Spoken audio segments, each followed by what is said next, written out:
1991 തിയേറ്ററിലെത്തി മമ്മൂക്കയും രജനികാന്തും തകർത്തഭിനയിച്ച ദളപതി എന്ന ചിത്രത്തിൻ്റെ 4K version ഇന്നാണല്ലോ തിയേറ്ററിലെത്തിയത്. അപ്പോൾ ചെന്നൈ ഏരിയയിൽ ചിത്രത്തിൻ്റെ ബുക്കിംഗ് കാര്യങ്ങളെല്ലാം എങ്ങനെയുണ്ട് എന്നൊക്കെയാണ് നമ്മൾ ഈ ഒരു വീഡിയോയിലൂടെ നോക്കാൻ വേണ്ടി പോകുന്നത്. അതിലേക്ക് വരാം. മൂവി പ്ലസ് മീഡിയ, ഞാൻ ജിനു ജിനാസ്. പുതുസായിട്ട് ആരെങ്കിലും നമ്മുടെ ചാനൽ കാണുന്നവരുണ്ടെങ്കിൽ സബ്സ്ക്രൈബ് ചെയ്യുക. ഏകദേശം 10:30, 10:25 ആ ഒരു സമയത്ത് ബുക്ക് മൈ ഷോ ആപ്പിലൂടെ ഞാൻ ചെന്നൈ ഏരിയയിലെ എടുത്ത വീഡിയോസാണ് നിങ്ങളിപ്പോൾ കണ്ടുകൊണ്ടിരിക്കുന്നത്.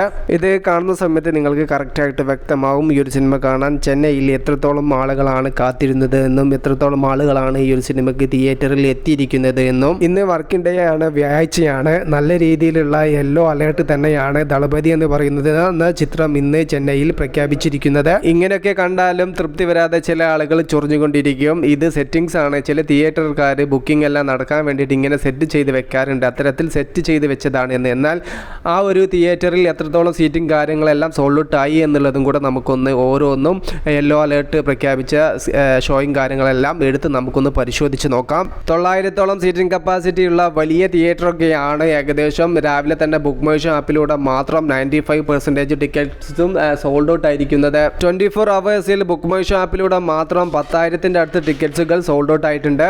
മണിരത്നം സംവിധാനം ചെയ്ത് രജനികാന്ത്, മമ്മൂട്ടി, ശോഭന, ഗീത, അരവിന്ദ് സ്വാമി, അമരീഷ് പുരി, ശ്രീവിദ്യ എന്നിവരെല്ലാം തകർത്ത് അഭിനയിച്ച ഒരു ഗംഭീര സിനിമ തന്നെയായിരുന്നു 1991 തമിഴ്നാട്ടിലും കേരളത്തിലും വേൾഡ് വൈഡ് ആയിട്ട് ആ ഒരു ഇയറിലെ ബ്ലോക്ക് ബസ്റ്റർ സിനിമ. ഈ ഒരു ചിത്രത്തിൽ മമ്മൂക്കയും രജനികാന്തും കട്ടയാണെങ്കിലും മമ്മൂക്കയേക്കാൾ കുറച്ച് സീനും കാര്യങ്ങളെല്ലാം കൂടുതലുണ്ടായിരുന്നത് രജനികാന്തിന് തന്നെയായിരുന്നു. എന്നിട്ട് പോലും മമ്മൂക്ക വരുന്ന സീനിലെല്ലാം രജനികാന്തിൻ്റെ മുകളിൽ നിൽക്കുന്ന രീതിയിലായിരുന്നു മമ്മൂക്കയുടെ സ്ക്രീൻ പ്രസൻസും കാര്യങ്ങളെല്ലാം കണ്ടത്.